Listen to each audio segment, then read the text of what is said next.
Blood pooled black on the asphalt. Derek Walsh's headlights caught her. A broken body sprawled across the empty road, fingers clutching something she wouldn't release. His 8-year-old son slept in the back seat, safe and dreaming, while his father knelt beside a stranger who shouldn't have been there. Her hand found his, pressed something small and cold into his palm. Her lips moved, words coming out fractured, desperate, shattered, meant for someone else. Then her grip went slack. Derek should have forgotten her face by morning, should have left everything behind. But some things refuse to be forgotten. Some nights don't let a man drive home like nothing happened.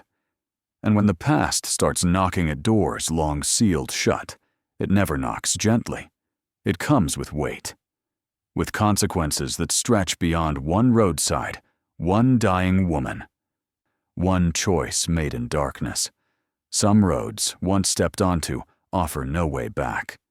The radio had been playing something forgettable when Derek saw her. He'd worked a double shift, hands still stiff from wrestling with the transmission.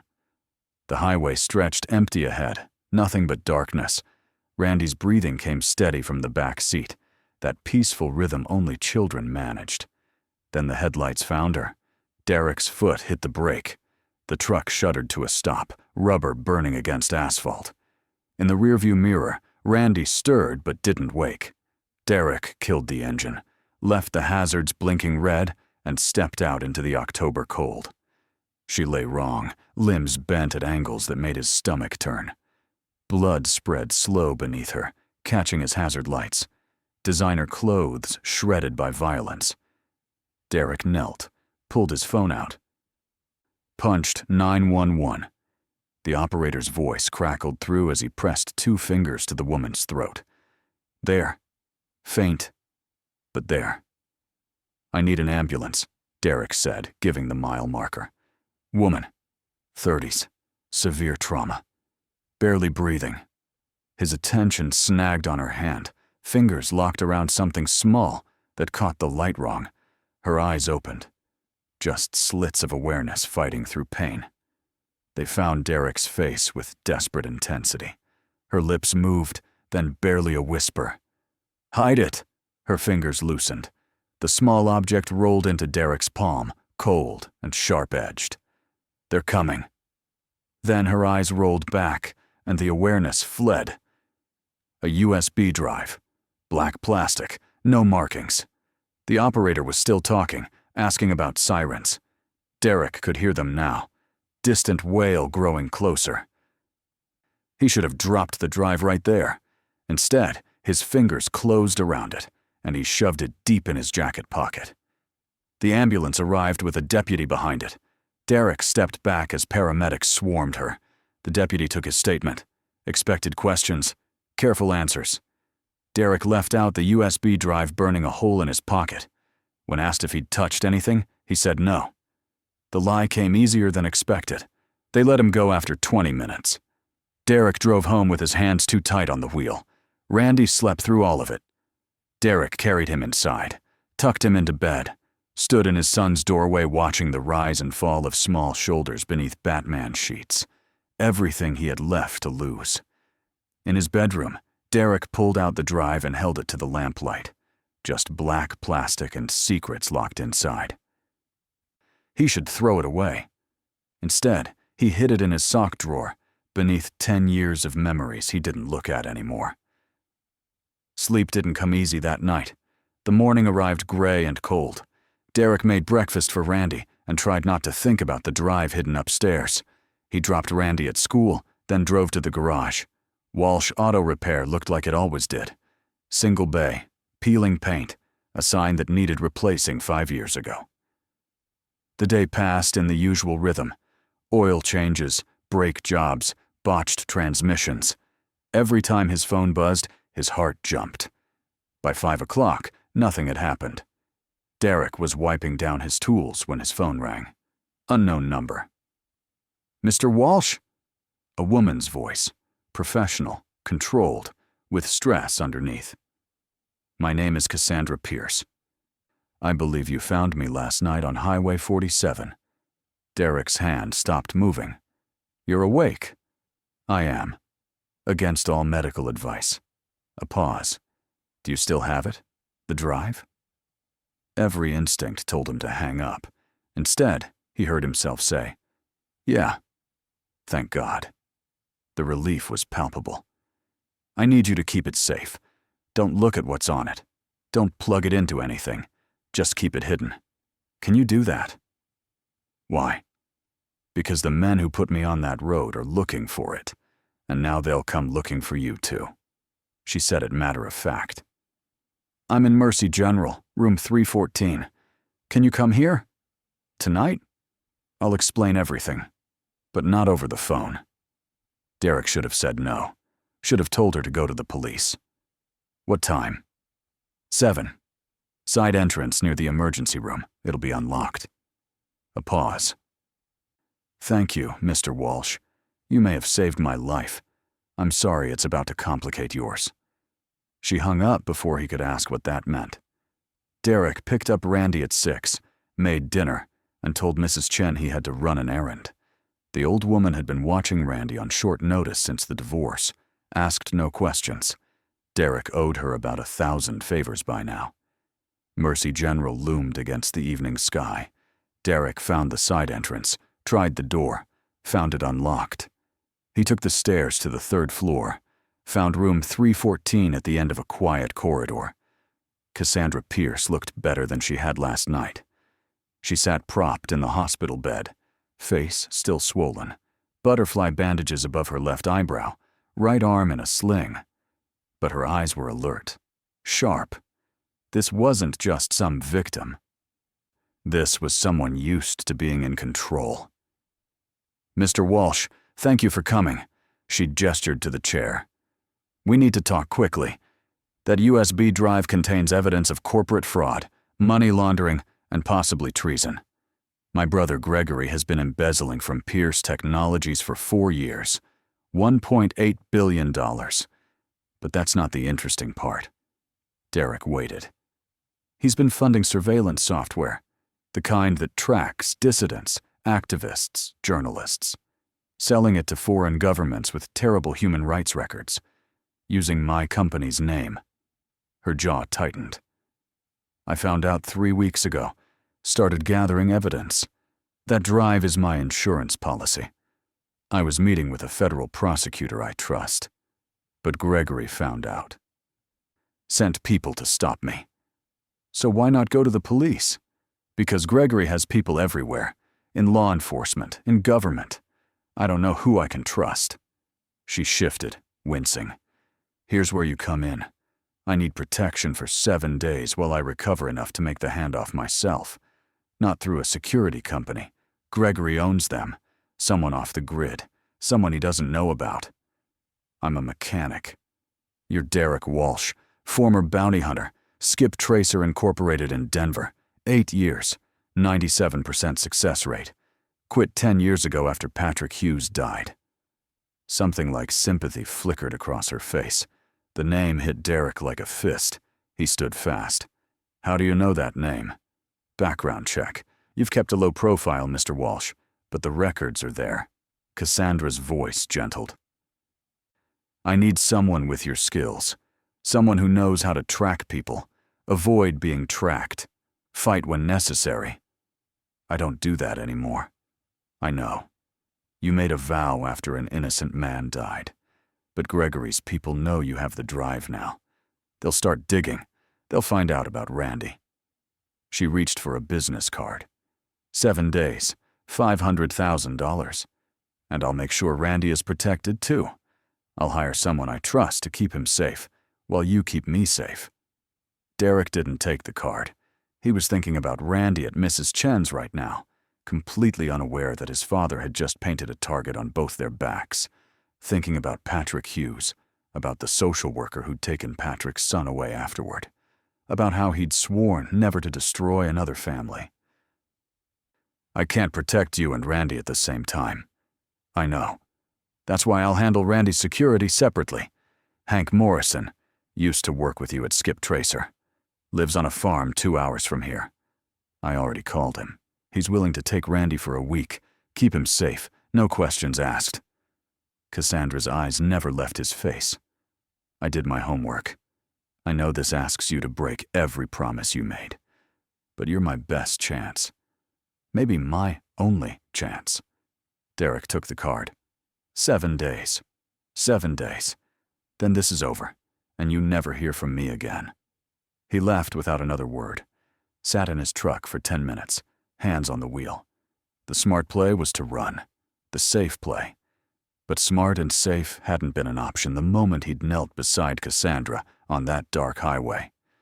Some roads, once stepped onto, offered no way back. He drove home thinking about Patrick Hughes and the vow he'd made that day. Some vows were easier to make than keep. The next morning came too fast. Over breakfast, Derek tried to figure out how to explain this. Hey buddy, remember Uncle Hank? How'd you like to spend a week at his farm? Randy's eyes lit up. The one with the chickens? Really? What about school? I'll call them. 1 week won't hurt. Derek hated lying to his son. I've got important jobs at the garage, but I'll call every night. They left by 9. Derek's truck loaded with Randy's things and a duffel bag containing things he hadn't touched in 10 years. A Glock 19, tactical knife, zip ties, burner phone. Tools of a trade he'd left behind. Hank's farm appeared 2 hours later, accessible only by a long gravel road. Hank came out to meet them, 60 years old. Hair silver, but still carrying himself like someone you didn't want to cross. Derek Walsh. Been a long time. Randy followed Hank to see the chickens while Derek and Hank talked. Cassandra Pierce gave me the broad strokes, Hank said quietly. Sounds like the old days. The old days got people killed. Patrick Hughes. Hank said it blunt. You've been carrying that for 10 years. Maybe it's time to put it down. I'll keep Randy safe. No one knows about this place. Go do what you need to do. Your boy will be here when you get back. The black sedan arrived to take Derek back to the hospital. He hugged Randy goodbye, longer than usual, and made promises about calling every night. Randy waved from the porch, already distracted by a chicken. Derek used the drive to slip back into old patterns, assess threats, identify escape routes. Calculate angles. The skills came back easier than expected, muscle memory that hadn't forgotten. Cassandra was dressed when he reached her room, wearing jeans and a sweater. A woman in her 50s stood beside the bed. Expensive suit, silver hair. Mr. Walsh, this is Patricia Hughes, my attorney. She's arranged everything for the cabin. Derek's attention snagged on the last name. Hughes? No relation, Patricia said. Cassandra briefed me. I've arranged a car, supplies, secure communications, cash. They moved through the hospital like ghosts, taking service elevators and back stairwells. Patricia led them to the garage, a nondescript Honda. Derek drove for 40 minutes before switching to a Jeep Cherokee Patricia had arranged. Then they headed northwest into isolated country. The cabin appeared 2 hours later, set back from a dirt road, surrounded by pines. Single-story, weathered wood, smoke curling from the chimney. Derek cleared the interior room by room, hand on his Glock. 3 rooms, living area with kitchenette, bedroom, bathroom, supplies stocked, firewood ready. A generator hummed outside. It'll do, Derek said. Cassandra lowered herself onto the couch. So, 7 days. What's the plan? Day 1, make sure no one followed us. Perimeter checks. Early warnings. Days 2 through 6, we keep our heads down. Day 7, you meet your prosecutor, and we're done. And if Gregory's people find us? Derek's hand drifted to the Glock. Then I do what I used to be good at. Night fell fast. Derek made simple dinner from canned goods, soup and bread.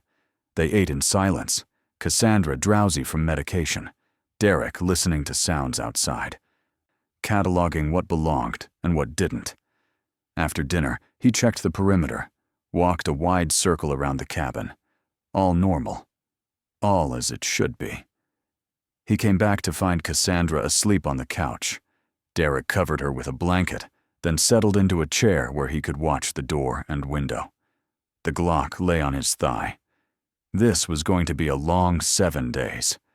The first 3 days passed without incident, which only made Derek more tense. He spent the days maintaining vigilance, perimeter walks every 4 hours, checking the road for tire tracks, monitoring news for reports about Cassandra or Pierce Technologies. Cassandra worked one-handed on a laptop, preparing her case, documenting every connection. The USB drive stayed in Derek's pocket. On day 3, Derek called Randy. The boy's excited voice filled his ear with stories about chickens, about learning to fish, about driving the ATV. Normal kid stuff, safe kid stuff. When are you coming to get me, Dad? 4 more days, buddy. Then we'll go home and everything goes back to normal. I like it here, but I miss you. I miss you too, Randy, more than you know. Day 4. That's when things started to fall apart. Derek woke at dawn, Glock still on his lap. Cassandra was making coffee, moving better now, swelling down, bruises fading. We should talk about the handoff, she said. Patricia arranged a meeting for day 7. Restaurant in the city. Midtown, lunch crowd. Lots of witnesses, lots of exits. That's when Derek's burner phone rang. Unknown number. He answered, already knowing this was bad. Derek Walsh. A man's voice, smooth and educated, with amusement underneath. You don't know me, but I know you. Former bounty hunter, current mechanic, single father to young Randy, 8 years old, currently staying at a farm 2 hours northwest, with your friend Hank Morrison. Every muscle in Derek's body went rigid. Cassandra saw his face change. Who is this? You can call me Gregory. I believe you have something of mine. The amusement faded, replaced by something colder. Here's what's going to happen. You're going to bring Cassandra and that USB drive to me, today. Alone. If you do, everyone walks away.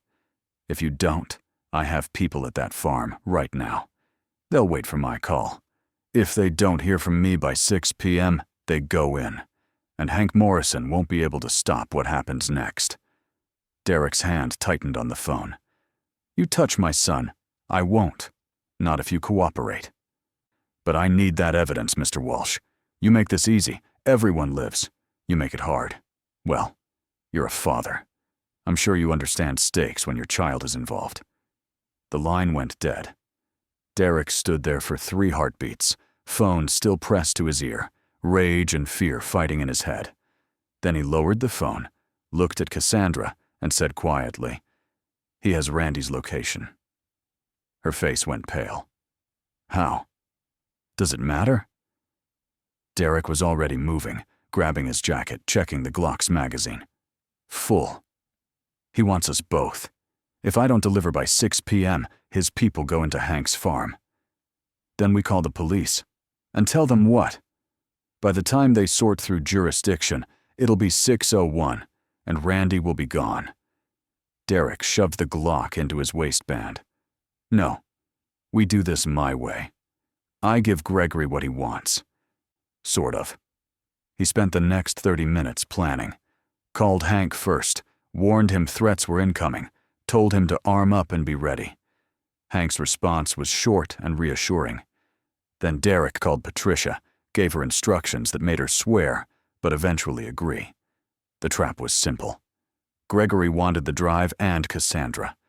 Derek would bring both, but not the real drive. Patricia had access to Cassandra's files, could make a duplicate with just enough real data to pass a cursory check. It would buy them time, maybe an hour, before Gregory realized he'd been fooled. An hour was all Derek needed. "This is insane," Cassandra said. "Gregory will kill you the moment he realizes it's fake." Probably. But he'll do it in person, which means his people won't be at Hank's farm. Which means Randy stays safe. Derek checked the tactical knife in his boot. That's all that matters. And what about you? Derek didn't answer. He was thinking about Patrick Hughes again, about how maybe this was how you paid for your mistakes, by walking straight into consequences and hoping you were fast enough to come out the other side. They left the cabin at 2 p.m. Derek drove with controlled aggression, heading toward the warehouse district Gregory had specified. Old buildings, isolated, perfect place for what Gregory had planned. Derek parked 2 blocks away, approached on foot with Cassandra beside him. "Stay behind me," Derek said, drawing the Glock. "When things go bad, and they will, you run. Patricia's people will be waiting 3 blocks south in a blue van. Derek, promise me." Cassandra looked at him, then nodded. "I promise." They entered the warehouse. The interior was cavernous, old machinery and shadows, smell of rust and decay. Light filtered through broken windows, creating columns of dust that didn't quite reach the floor. "Mr. Walsh, right on time." Gregory Pierce stepped from behind a support pillar, flanked by 2 men in tactical gear. He looked like his sister, same bone structure, same sharp eyes. But where Cassandra had warmth, Gregory had only cold calculation. "And dear sister, looking better." "Gregory," Cassandra's voice was steady, "this doesn't have to end badly. Give yourself up. Please." Gregory waved dismissively. "I've built an empire. You should have stayed out of it." His attention shifted to Derek. "The drive, Mr. Walsh." Derek held up the fake USB drive. "First, you call off your people at the farm. I hear my son's voice. Then you get this." Gregory smiled, pulled out a phone, tapped the screen. Speaker on. Ringing. Then a voice. "Sir?" "Status on the farm." "Watching. No move made. Waiting for your order." Gregory looked at Derek, eyebrow raised. "Satisfied? The drive?" This was the moment. Derek knew once he handed over the fake, the clock started ticking. He had to be ready. He tossed the drive to Gregory's chest, making him fumble. In that half-second, Derek moved. He'd positioned himself carefully, putting a support pillar between himself and Gregory's men. Now he used it, pivoting behind cover as he brought the Glock up. The first shot caught the tactical guy on the left in the shoulder. The second missed, but made the guy on the right dive for cover. Gregory dropped to the ground. "Run!" Derek shouted at Cassandra. She was already moving, sprinting for the exit. One of Gregory's men tried to cut her off. Derek put 2 rounds center mass. The man went down. Then it was chaos. Gunfire echoed through the warehouse, muzzle flashes and shadows. Derek moved from cover to cover, firing when he had targets. The old skills came back like breathing. Track the targets. Control your breath. Squeeze. Don't pull. The wounded tactical guy was back up, returning fire. Derek rolled left, came up firing, caught the guy in the leg. He went down screaming. The second guy was smarter, staying mobile, using machinery as cover. Derek's magazine ran dry. He dropped it, slammed in a fresh one. The second tactical guy was flanking him. Derek moved deeper into the warehouse, making the guy work for it. Then Derek's boot hit something slick. Oil, probably. His foot went out. He went down hard. The Glock skittering away. The tactical guy saw his chance, stepped out with his weapon raised. Derek's hand found the tactical knife in his boot. He threw it without thinking. The blade caught the guy in the throat. He dropped. Derek scrambled for the Glock, spun looking for more targets. The warehouse had gone quiet. 2 men down. Gregory somewhere in the shadows. "Impressive, Mr. Walsh," Gregory's voice echoed. "But you've made a critical error. My people at the farm, they're moving in right now." Derek pulled out his burner with his offhand, keeping the Glock pointed into darkness. Dialed Hank. It rang once, twice. "Yeah," Hank's voice, calm. "Status. All quiet. Randy's in the basement like you said. No movement." "Why?"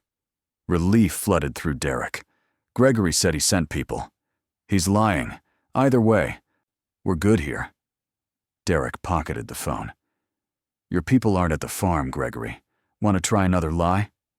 Silence. Then, from a different location.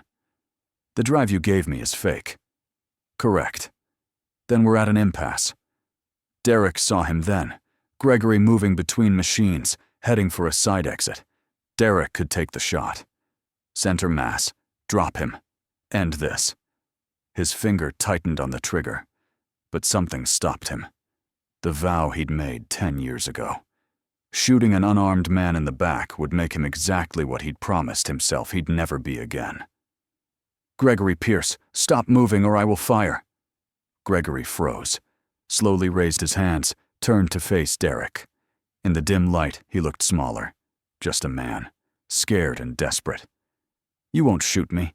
You're not that person anymore. I was that person for 8 years. I can be that person for 30 more seconds if I need to be. Derek kept the Glock trained on Gregory's center mass. On the ground, face down, hands behind your head. Gregory hesitated, then complied.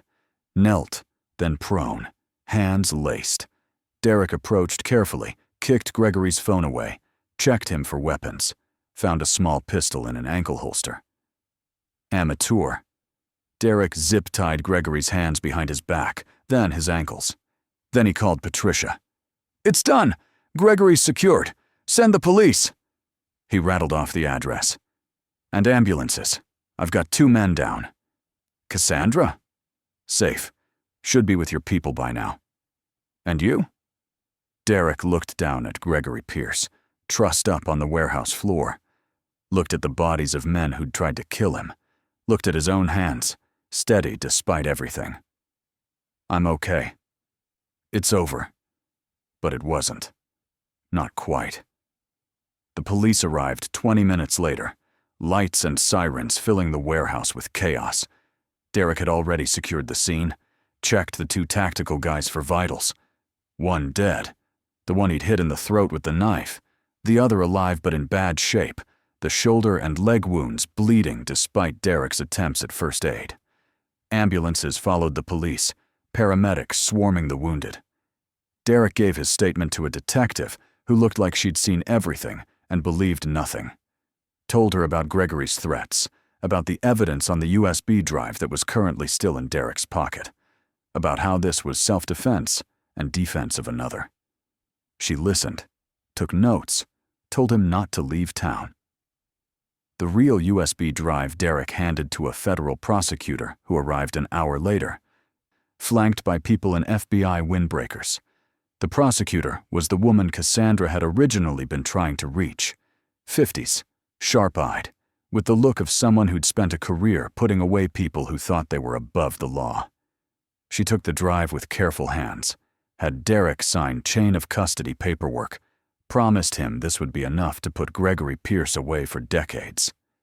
What about his people at the farm? Derek asked. The ones he claimed to have watching my son. We're already moving on that location. If anyone's there, we'll pick them up. She looked at Derek with something like sympathy. You did good work here, Mr. Walsh. You should be proud. Derek didn't feel proud. He felt exhausted and hollow, and like he'd crossed a line he'd sworn he'd stay behind. But Randy was safe. That was all that mattered. Cassandra found him as the sun was setting, emergency lights still painting the warehouse walls in red and blue. She'd been checked by paramedics, given a blanket despite the October cold not really requiring one. She looked at Derek for a long moment without speaking. Thank you, she finally said. For everything. For risking yourself. For not...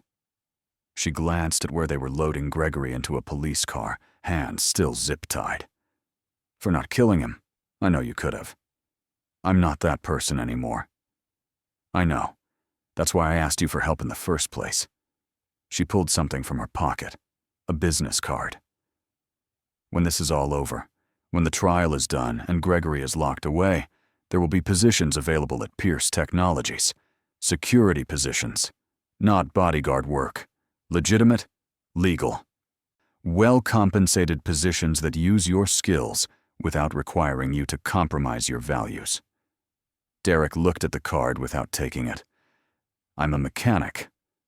You're a man who kept me alive when trained killers tried to do the opposite. You're someone who made impossible decisions and still managed to stay on the right side of them. She pressed the card into his hand. Think about it. For Randy's sake, if not your own. The college fund I promised, that's still happening. But you could give him more. A better life. A father who doesn't have to work double shifts at a garage to keep the lights on. She walked away before Derek could respond.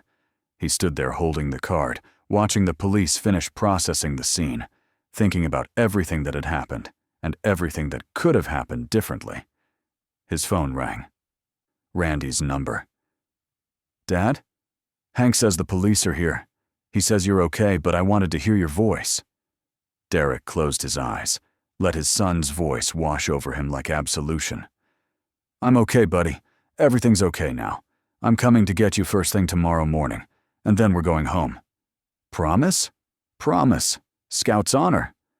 You're not a scout, Dad. No, but I'm your father, and I always keep my promises to you.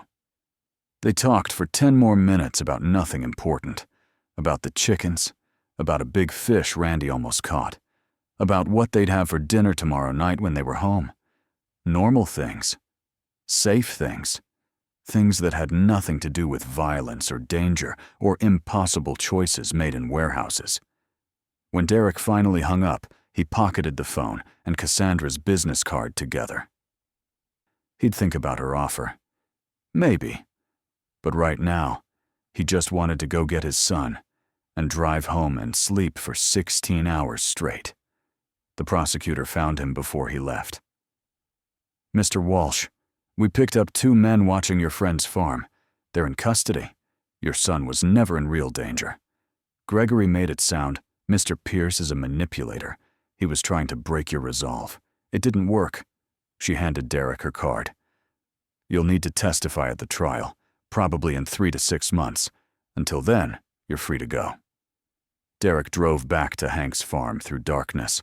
He thought about Patrick Hughes during that drive, about how he'd carried that death for 10 years. But tonight, he'd protected someone without letting them die for it. Maybe that didn't erase Patrick Hughes, but maybe it was a start. He reached Hank's farm at midnight. Randy was asleep on the couch, one arm thrown over his face. Derek stood there looking at his son for a long moment. Hank appeared beside him. You did good, Derek. I broke my vow. You protected your family. There's no vow higher than that. Hank clapped him on the shoulder. The next morning, Derek and Randy left for home. They stopped for lunch at a diner Randy liked. Randy attacked his milkshake while Derek tried not to think about Gregory Pierce in a cell somewhere, or about the trial testimony ahead. Dad? Randy looked at him. Are you okay? You seem sad. Derek ruffled his son's hair. I'm not sad, buddy, just tired. But it's done now. Everything's back to normal. Except it wasn't. Derek had crossed back over a line he'd sworn to stay behind. The fact that it was necessary, that it saved lives, didn't erase what he'd done. But maybe redemption wasn't about becoming perfect. It was about doing the right thing when it mattered most. They got home by late afternoon. Home. Safe. The week was over. Randy went straight to his room to reunite with toys. Derek stood in the kitchen, looking at the ordinary chaos of his ordinary life. His phone buzzed. Text from Patricia. Trial date set for February. Gregory denied bail. Cassandra wants to meet when you're ready. College fund is set up. Another buzz from Hank. You left your tactical knife. Want me to mail it? Derek typed back. Keep it. I won't need it anymore. He hoped that was true. The next weeks passed in a blur of normalcy. Derek went back to work at the garage, fixed cars, pretended the bruises weren't still healing. Randy went back to school with homework and volcano projects. Cassandra called twice. Derek let both go to voicemail. But on the third call, he answered. I understand if you don't want the job. What I asked you to do came at a cost. I made my choices. And because of those choices, Gregory is facing trial. His operation is shut down. Countless people are safe. That matters, Mr. Walsh. The job offer stands. No pressure. But if you don't want it, if you want to keep fixing cars, I understand. Either way, Randy's college fund is secure. Cassandra, one more thing. Patricia found Patrick Hughes' son. Danny. He's 16, living with adoptive parents in Oregon. Doing well, happy, plays baseball, wants to be an engineer. She paused. Patricia thought you should know that the boy is okay. Derek's throat tightened. Knowing the boy was happy made it possible to breathe easier. Thank you. Take care, Mr. Walsh. Think about the offer. The world needs good people doing security work. She hung up. Derek thought about choices and consequences, and whether redemption was something you achieved or just kept working toward. Randy appeared with his textbook. Dad, help with this volcano? Derek smiled. Yeah, buddy, let's figure it out together. They spent the evening building a papier-mâché mountain, making a mess and laughing. Normal things. Later, Derek pulled out Cassandra's card. Security consultant. Stability. A future. He typed a message. Let's meet for that coffee. 3 days later, they talked for 2 hours about the position, head of ethics and compliance, about using his experience to prevent violence rather than participate in it. I'll take it, Derek said. But Randy comes first. Always. Cassandra smiled. Done. Family should come first. Derek started the following Monday. The garage sold to his assistant. Derek moved into his new office and tried to pretend he belonged.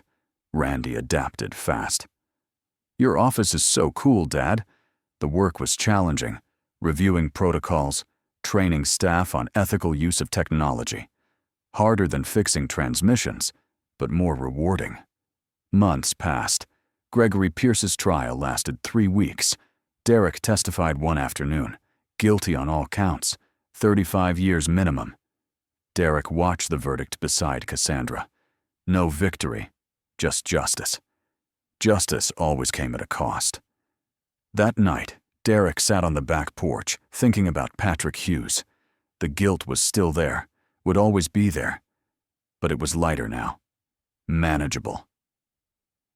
Because he'd done something right. Maybe that was redemption.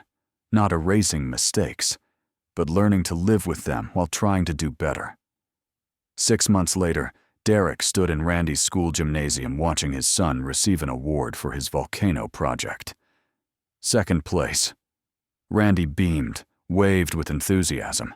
Derek waved back, chest tight with pride. They stopped for ice cream, their tradition. Sat in the truck eating cones, watching the sunset. Dad, Randy said, are you happy? Derek thought about it. The job was challenging. The past still haunted him. But sitting here with his son, yeah, buddy, I'm happy. You? Randy nodded. I like it better when you're home more. You're nicer now.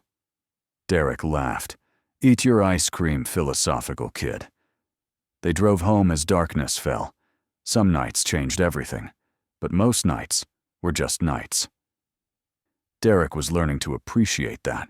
The ordinary, the safe, the predictable rhythm of a life built on better choices. They pulled into the driveway. Randy ran ahead to show Mrs. Chen his award. Derek followed slowly, standing in the October night. Different October. Different year? Different Derek, from the one who'd knelt beside a dying woman on an empty highway. But some things hadn't changed. He was still a father. Still someone trying to do right. Still someone who understood that the road you stepped onto mattered less than where you decided to walk once you were on it. Derek looked up at the stars, then at his house, at the lights burning warm, at the sound of Randy's laughter. And he went inside, to his son, to his home, to his life. Some roads offered no way back, but some roads led exactly where you needed to be.